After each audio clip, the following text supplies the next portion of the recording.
Against all odds naman ang ipinakitang determinasyon ng ilang mag-aaral na nakilala po ng GMA News.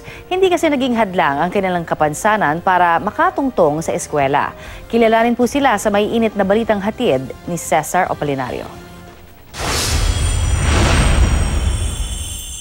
Bulag at hirap sa buhay ang 12 anyos sa si Nicolay Xiaomei Singcolan. Kaya ipinabayan ng kanyang pamilya sa isang home care. Pero di yan naging hadlang para makatungtong sa paaralan.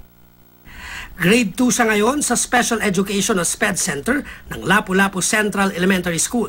Hangad daw niyang makapagtapos para maging singer balang araw.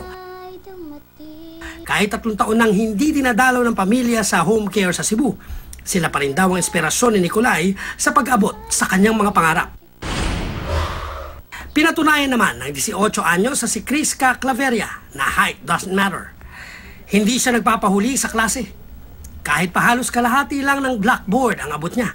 Hindi raw siya pinanghihinaan ng loob na magpatuloy sa pag-aaral. Wala akong paki sa mga sinasabi nila kung malit ako. Basta nag-aaral at walang ginagawang masama. Puring-puri si Criska ng kanyang guro, lalo na raw ang taglay niyang leadership sa klase.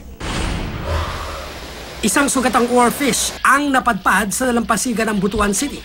Naghihingalo na raw ito nang makita ng mga mangingisda, papalaot pa lang sana. Mahigit 11 feet ang haba nito at nasa 30 kilos ang bigat.